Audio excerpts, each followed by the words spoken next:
అమెరికాలో పిల్లలు చదువుకోవడానికి వెళ్ళి పార్ట్ టైం జాబులు వద్దు, అవొద్దు ఇవద్దని ట్రంప్ వచ్చిన తర్వాత గొడవలు జరుగుతూనే ఉన్నాయి. కానీ మన పిల్లలు పార్ట్ టైం జాబ్ కాదు కదా, ఏదో ఒకటి చేసుకుంటూ డబ్బులు వస్తాయి కదా అనే ఉద్దేశంలో ఏదో ఒకటి చేస్తున్నారు.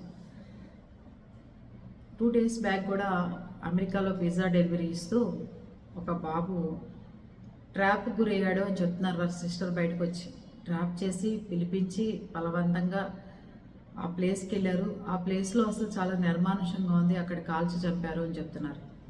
ఎంత బాధాకరమైన విషయం అంటే ఎంఎస్ చేయడానికి వెళ్ళాడు, అయిపోవచ్చింది, మంచి జాబ్ కోసం వెతుకుంటున్నాడు. వాళ్ళ ఇల్లు వాకిలి చూస్తే చాలా ఇండిపెండెంట్ హౌస్, చాలా పెద్దది, చక్కగా ఉంది. నాకు ఎక్కడ బాధ కలిగిందంటేనండి, డబ్బున్న వాళ్ళు కూడా పిల్లలుగా భవిష్యత్తు బాగుంటుంది, ఒక తరమైనా వెళ్ళి ఉద్యోగం చేసుకుంటే లైఫ్ సెటిల్ అవుతుంది, చాలా బాగా పిల్లలు సెటిల్ అవుతారు, అక్కడ చదువులు బాగుంటాయి, అక్కడ వాతావరణం బాగుంటుంది, అక్కడికి వెళ్తే మన హోదా ఇంకా పెరుగుతుంది అనుకుంటున్నారు. కానీ ఇలాంటిది ఏదైనా ప్రమాదం వచ్చినప్పుడే అరే మనం ఎందుకు పంపించామే. నాకు వాళ్ళ ఇంటి వాతావరణం చూడంగానే అనిపించింది, చిచ్చి వాడిని అక్కడ పంపించకుండా ఉంటే బతికేవాడు కదా, చంటివాడు పాపం. అంత కనీసం మనం ఒక్క రోజు 2 రోజుల్లో కూడా పిల్లాడిని చేరుకుని వాడి మీద పడి ఏడవలేనంత పరిస్థితి తల్లిదండ్రులు, బాధాకరమైన పరిస్థితి. బాడీ వస్తుందో రోజో తెలియదు. ఆ శని ఆదివారాలు వాళ్ళ ఆఫీసుల సెలవులు, ఎవరు వీళ్ళకి సమాధానం చెప్పేవాళ్ళు ఉండరు, ఎవరు వీళ్ళకి ఏ రకంగానూ అక్కడ హెల్ప్ చేసేవాళ్ళు చాలా అరుదుగా కనిపిస్తుంటారు. మన తెలుగు వాళ్ళు కనిపించుకుని, గవర్నమెంట్ కల్పించుకుని అక్కడి నుంచి బాడీలు తేవటం తప్ప. ఇలాంటి పరిస్థితుల్లో ఆ బాబుని అన్ని రోజులు వాళ్ళ అమ్మ వాళ్ళు ఇక్కడ, ఆవిడకి ఆల్రెడీ సెలైన్ మీద నడుస్తున్నారు, ఆస్మా పేషెంటు, సిస్టర్ చాలా బాధపడుతూ కావాలని ట్రాప్ చేసి చంపారండి అని చెప్తున్నారు.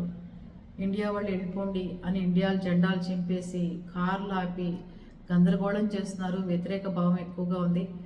దయచేసి ఆఫీస్ అవర్స్ అయిపోగానే ఇంట్లో మీ హౌసెస్ ఏవైతే ఉన్నాయో దాంట్లో ఉండాలి తప్ప, ఇప్పుడు కొంత వాళ్ళకి మనకి గ్యాప్ ఎక్కువగా వస్తుంది. ఇండియన్స్ అంటే వాళ్ళు ఒప్పుకునే పరిస్థితి కనిపించట్లేదు అసలు. అంతేకాకుండా నేను కూడా ఒక అమ్మాయికి కాలు జారి పడిందో ఏం జరిగిందో హాస్పిటల్లో ఉంది. ఆ అమ్మాయిని కనీసం వాళ్ళ ఫ్రెండ్స్ చూసుకుంటున్నారు. తండ్రి వెళ్ళలేని పరిస్థితి, క్యాబ్ డ్రైవర్ చేయలేదు, 2 ఆడపిల్లలు. ఫోన్లో ఒక కూతురన్న వెళ్తే మన లైఫ్ అంతా సెటిల్ అయిపోతుంది అనుకున్నారు. 4 నెలల్లో చదువు అయిపోయేది. కానీ ఈ లోపల ఇంత పెద్ద ప్రమాదం జరిగింది.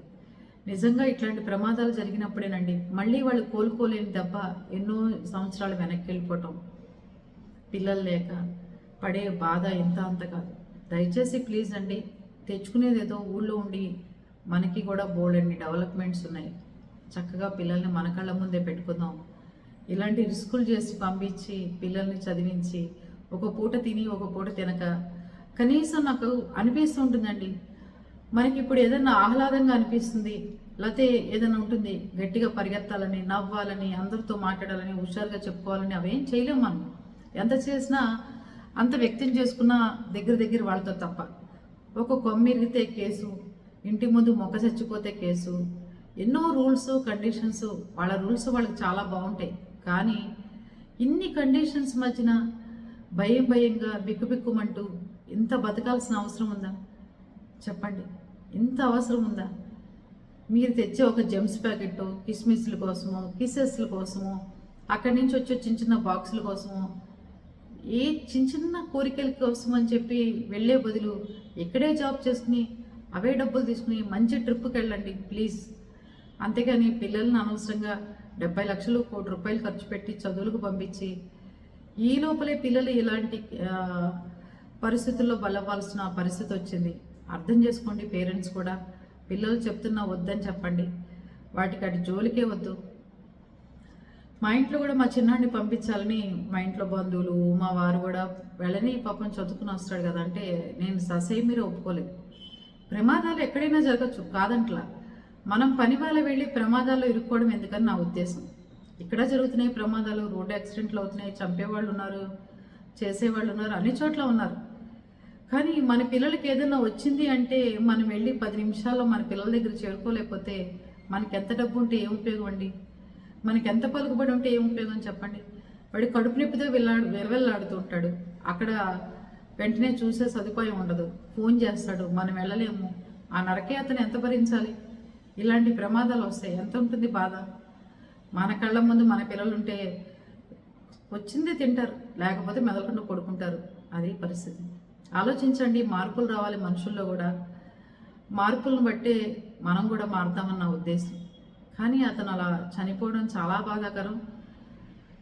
శిక్ష ఉంటుంది, చంపిన వాడికి శిక్ష ఉంటుంది, జైల్లో పెడతారు. కానీ మన పిల్లాడు మనకి రాడు కదా.